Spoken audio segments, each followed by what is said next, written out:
Hello everyone and welcome to Long's Toys. Today we are taking a look at the DX Rod Sword from Lupinranger vs Patranger.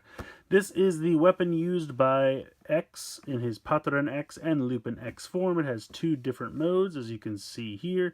Kind of the longer sword for Lupin X and then the kind of shorter sword for Patran X. Now I have been told, and I believe it was crazy_Dialga on Twitter, James, that told me this is supposed to be similar to a weapon that policemen in Japan used to carry back in the day. So that's why the kind of short sword looks like this, whereas the longer sword version goes for Lupin X. So I appreciate that info. Thank you so much for letting me know. So that kind of puts it in context. I think it makes a little bit of sense why that's assigned to the policeman version of his form. So taking a look at the bottom, not too much going on there. On this side, you have Lupin X using it as a sword. And this side, you have Patran X using it as the short baton, I guess, for lack of a better term. On the top here, you have a nice kind of group shot of both modes. And on the back, it shows you how to switch back and forth, which of course we will take a look at. So yeah, that's pretty much it for the packaging. Let's go ahead and get the rod sword out of the box, and we'll take a closer look.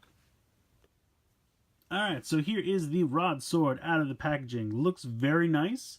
Really like the color scheme they got going on here with the orange and the blue. I always thought those two colors look excellent together. One quick thing to note, you do not have to supply your own batteries. It comes with 2 watch batteries already installed. All you have to do is pull out the little tab right there.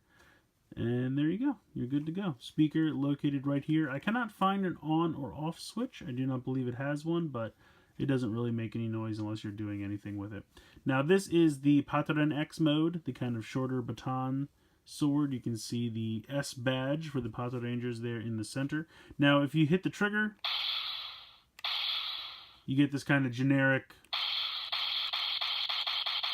I guess just hitting sound, whacking sound, slashing sound, whatever you want to call it. If you take this lever here and you switch it all the way down, now it's in Kaito or Thief mode, so you can see the V there for the kind of hat logo for the Lupinrangers. And then this is not spring-loaded or anything, you just have to flip it out yourself. But you can see a little bit of orange paint there, a little bit of gold paint. On the back it's very, very plain, not really any paint on the back, but that's kind of to be expected.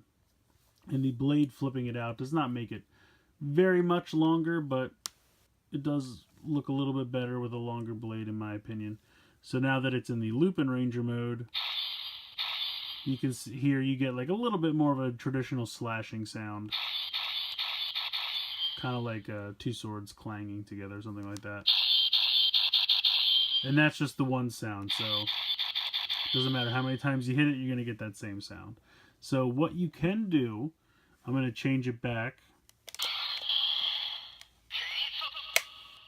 So now you're in, it says Keisatsu, let you know you're back in the police mode here. If you change it to the center here,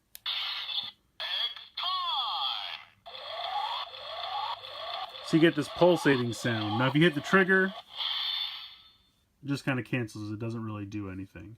So I'm back in the Keisatsu mode. Now if you and then go back, you can see it says Ite. Hit the trigger, nothing too exciting, but you can keep doing it. So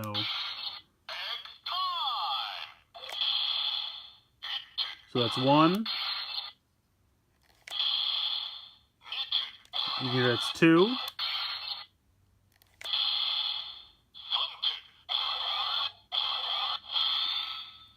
So if you hit the trigger during 1, 2, or 3, you kind of get that just generic attack sound.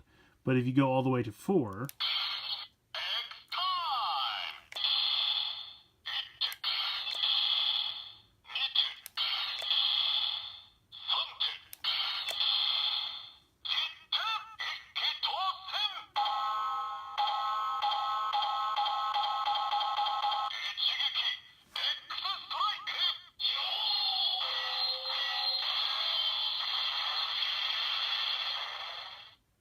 so you get that cool attack sound with that kind of neat sound effect that I swear they stole from Kamen Rider Gaim. But that's the powered up attack. So now if we switch to the Lupinranger mode,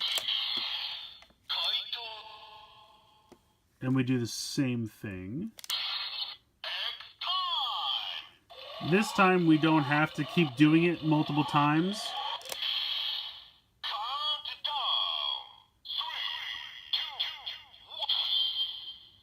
So it starts a countdown. Now if you hit the countdown before it gets to the end, it kind of gets just the slash sound and cancels out of it.